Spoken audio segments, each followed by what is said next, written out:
Shalom, selamat malam Bapak Ibu, saudara-saudaraku, segenap umat Tuhan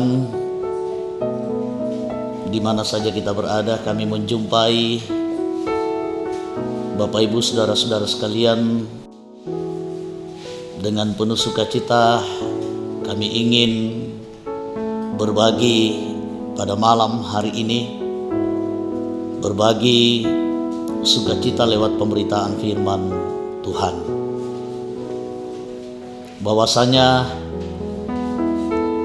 hidup ini harus berdampak dalam kehidupan kita. Hidup kita bukan hanya untuk diri sendiri saja. Ada orang lain di sekitar kita. Bagaimana supaya juga orang lain dapat merasakan kehadiran kita. Kita ini adalah milik Kristus, dan Paulus mengaminkan benar bahwa hidupnya bukan untuknya lagi, tetapi semuanya untuk Kristus, lewat sukacita dan kebahagiaan, bahkan keselamatan bagi orang lain. Bapak Ibu, saudara-saudara yang kekasih dalam Tuhan, mari malam hari ini kita stay di channel YouTube Gereja Toraja Jemaat Satria Kasih untuk bersama-sama menikmati firman Tuhan. Mari kita persiapkan hati dan pikiran kita untuk mendengarkan firman Tuhan. Oleh karenanya mari kita berdoa. Kita berdoa. Puji syukur kepadamu ya Bapa di surga, atas segala kasih setia dan penyertaan-Mu bagi kami sekalian. Dalam kehidupan ini, Tuhan benar-benar mengasihi dan mengasihani kami, selalu setia menuntun kami. Tuhan, begitu banyak yang kami nikmati, kami rasakan dalam hidup kami bahwa Tuhan sayang kepada kami. Kiranya hidup kami juga semakin bermakna sebagai anak-anak Tuhan untuk terus menyatakan kualitas hidup berdasarkan kebenaran firman-Mu. Hidup kami untuk Engkau, agar Engkau dimuliakan di seluruh muka bumi ini. Dan kiranya Tuhan juga menolong kami menyatakan itu bagi orang-orang di sekitar kami. Tuhan sangat berharap kami menyatakan buah-buah iman kami. Oleh karena itu tuntun dan perlengkapi kami. Hari ini Engkau perlengkapi kami dengan firman kebenaran-Mu. Layakkan ampuni kami dan bersabdalah kepada kami ya Bapa. Di dalam nama Tuhan Yesus kami berdoa. Amin. Mari baca firman Tuhan dari kitab Filipi, surat kiriman kepada jemaat Filipi oleh Rasul Paulus, pasalnya yang pertama, ayatnya yang ke-21 sampai dengan ayatnya yang ke-26. Seperti ini firman Tuhan, karena bagiku hidup adalah Kristus dan mati adalah keuntungan. Tetapi jika aku harus hidup di dunia ini, itu berarti bagiku bekerja memberi buah. Jadi mana yang harus kupilih? Aku tidak tahu. Aku didesak dari dua pihak. Aku ingin pergi dan diam bersama-sama dengan Kristus. Itu memang jauh lebih baik. Tetapi lebih perlu untuk tinggal di dunia ini karena kamu. Dan dalam keyakinan ini, taulah aku akan tinggal dan akan bersama-sama lagi dengan kamu sekalian, supaya kamu makin maju dan bersukacita dalam iman, sehingga kemegahanmu dalam Kristus Yesus makin bertambah karena apabila aku kembali kepada kamu. Amin. Firman Tuhan menolong kita menuntun kita, menguatkan, memampukan kita sekalian. Kita renungkan firman Tuhan dengan tema hidup untuk Kristus. Hidup untuk Kristus. Ada ungkapan Bapak Ibu Saudara-saudara, jadilah manusia yang dapat memanusiakan orang lain. Jadilah manusia yang dapat memanusiakan orang lain.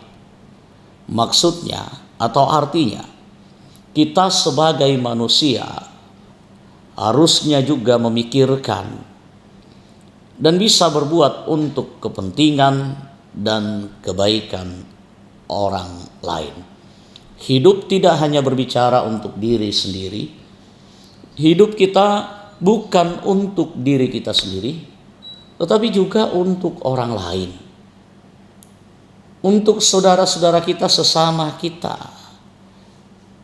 Dan itu harapan Tuhan bagi semua umatnya di muka bumi ini. Janganlah setiap orang hanya berpikir egois dan bertindak untuk kenyamanan diri sendiri, kebahagiaan diri sendiri, kepentingan diri sendiri. Tetapi bagaimana juga kita sebagai manusia sesibuk-sibuknya,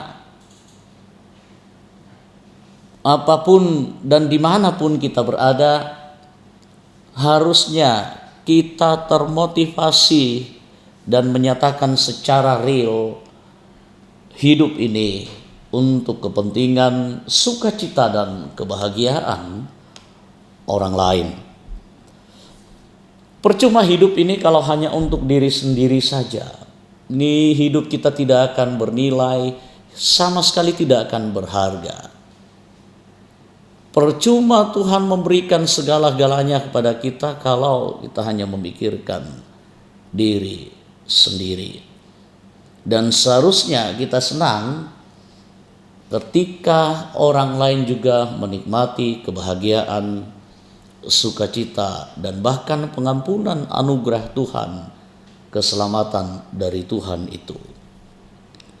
Nah, Rasul Paulus sendiri ternyata hidupnya bukan untuk dirinya saja. Hidupnya bukan untuk kepentingannya saja. Apa yang dia lakukan itu bukan untuk dirinya. Bahkan kalau kita lihat dalam perjalanan hidupnya setelah ia mengalami pertobatan, ketika ia percaya kepada Yesus dan mulai mengikut Yesus secara radikal, hidupnya benar-benar berubah.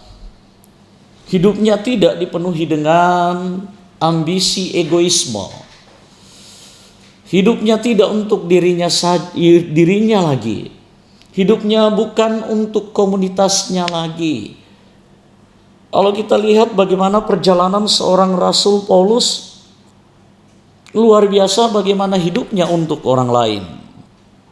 Ia kesana kemari, ia meninggalkan keluarganya, ia meninggalkan kampung halamannya, ia meninggalkan prestasi-prestasinya, dan bahkan banyak nilai prestise yang dia tanggalkan, yang dia tak hiraukan lagi. Kebanggaan diri yang melekat sebelumnya. Ia tidak memperhatikan lagi bagaimana dirinya. Ia meninggalkan semuanya. Ia meninggalkan zona nyamannya yang selama ini dia nikmati. Bahkan tak peduli apa yang terjadi. Dia bertekad bagaimana hidupnya berguna untuk orang lain. Siang dan malam ia habiskan memikirkan apa yang harus ia lakukan untuk orang-orang di luar sana. Ia gak peduli lagi dirinya. Bahkan kesehatannya sudah dia tidak pedulikan. Kebutuhan pokoknya dia sudah tidak perhatikan. kebahagiaannya, sukacitanya, dia sudah tidak perhatikan. Sekalipun dia diperhadapkan dengan banyak tantangan dan rintangan penderitaan, dia harus kelaparan, dia harus kedinginan, hidup dalam kekurangan dan keterbatasan, ia rela.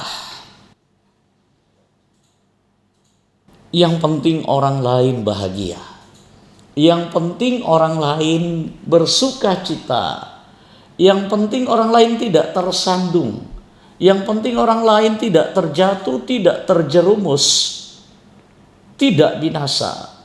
Dia ingin dan merindukan orang lain menikmati keselamatan yang sudah dia nikmati, yang sudah dia terima. Dia juga ingin bahwa orang lain itu menikmati suasana hidup dalam keselamatan Kristus. Dia ingin hidupnya bermanfaat bagi orang lain. Dia ingin orang lain selamat. Dia ingin orang lain mendapatkan pengampunan dan menikmati anugerah Tuhan itu dalam hidupnya. Walaupun banyak hal yang dikorbankan, banyak hal yang harus dihadapi, kesulitan-kesulitan, penderitaan-penderitaan, bahkan nyawanya pun terancam karena itu. Kalau kita lihat perikop sebelumnya, bacaan sebelumnya ya, bagaimana dalam ayat-ayat sebelumnya bagaimana Paulus menderita di penjara, bagaimana dia diperlakukan dengan sangat tidak baik, dilecehkan, disiksa, dihina, tetapi dia tidak peduli. Lalu rahasia apa? Inilah orang-orang, inilah contoh orang yang hidupnya untuk Kristus, yang hidupnya bukan untuk dirinya lagi, melainkan Kristus yang hidup di dalam dirinya. Itu yang membuat Paulus dalam hidupnya terus-menerus memikirkan orang lain. Itu yang membuat Paulus terus berupaya bagaimana supaya orang lain menikmati keselamatan. Bagi dia, inilah sukacita terbesar. Inilah bagi Paulus bahwa cara hidup seperti itu merupakan kebahagiaan yang tiada tara. Bahkan sampai-sampai dia mengungkapkan hidup dan mati. Kalau itu adalah sebuah pilihan, bagi Paulus sama saja. Kebahagiaan terbesar bagi Paulus hidup di dalam Kristus, membuat mau hidup mau mati sama saja, tidak ada bedanya. Mau hidup ada sebuah, mau mati ada sebuah kepastian bahwa keselamatan Tuhan anugerahkan kepada dirinya. Demikian pun juga ketika mati ada kepastian keselamatan. Tetapi toh kalau Tuhan izinkan dia masih hidup, bergerak, Tuhan memberikan kesempatan waktu bagi dirinya untuk memikirkan orang lain, maka itu juga adalah kesempatan berbuat baik, menyatakan Kristus kepada orang lain, menyatakan keselamatan kepada orang lain, supaya semakin banyak yang bersuka cita, supaya semakin banyak yang menerima keselamatan itu. Bagi Paulus, di luar daripada itu semuanya sia-sia. Nah, Bapak Ibu, saudara-saudara, bagaimana dengan kita sebagai anak-anak Tuhan? Bagaimana kita sebagai orang-orang yang mengklaim diri sebagai orang yang sudah menerima Kristus? Apakah hidup kita sudah untuk Kristus? Ternyata Hidup kita untuk Kristus itu bisa kita nyatakan ketika juga kita dalam hidup ini memperhatikan orang lain. Dalam hidup ini berusaha untuk menyatakan kebaikan bagi orang lain sebagai tanda sukacita kita. Bagaimana supaya orang lain juga merasakan kebahagiaan Injil Kristus itu. Mari nyatakan itu Bapak Ibu Saudara-saudara tanpa memilih siapa mereka. Dan terus saling menguatkan dan membagi sukacita dalam hidup kita. Bapak Ibu Saudara-saudara yang kekasih dalam Tuhan. Banyak tantangan yang kita hadapi. Banyak pengorbanan yang harus kita korbankan. Tetapi ingat, itu adalah sukacita yang tiada tara. Karena kita adalah anak-anak Tuhan yang menyatakan hidup kita untuk Kristus. Nyatakanlah itu. Tuhan menolong kita, Tuhan memberkati kita, Roh Kudus menuntun kita. Amin. Bapak Ibu Saudara-saudara yang kekasih dalam Tuhan, mari kita syukuri firman Tuhan yang sudah kita dengarkan, sudah kita renungkan bersama. Untuk itu mari kita memuji Tuhan. Kita menyanyikan lagu pujian, hidupku bukan aku lagi.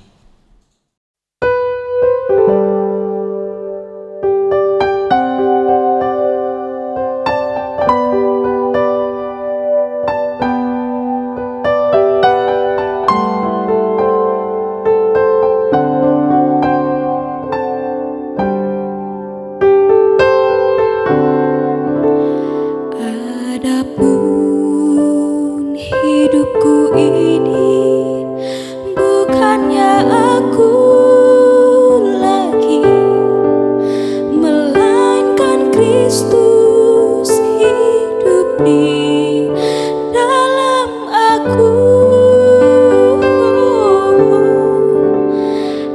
Apapun dunia datang menggoda, imanku tetap teguh, karena Yesus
Mari Bapak Ibu Saudara-saudara kita bersyukur, kita berdoa. Ialah kekasih Bapa di dalam surga. Terima kasih anugerah-Mu yang begitu sangat besar. Pengorbanan-Mu begitu luar biasa untuk kebaikan kami, untuk sukacita kami, untuk keselamatan kami. Engkau kembali mengajar kami, mengingatkan kami bahwa semuanya itu bisa kami nyatakan selagi Tuhan memberi waktu dan kesempatan untuk hidup,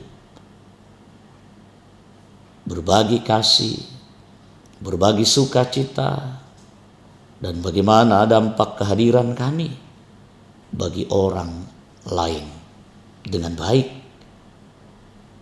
Tuhan tuntun kami, Tuhan tolong kuatkan kami semuanya.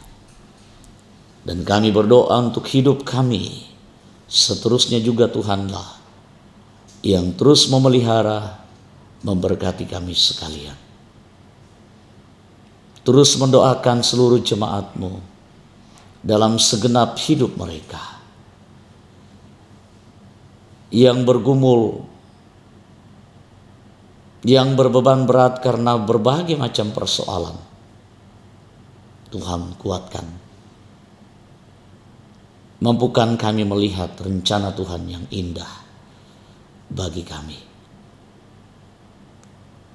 Kuatkan iman percaya kami selalu, yang juga berkutat dalam sakit penyakit. Ada begitu banyak hamba-Mu, umat-Mu.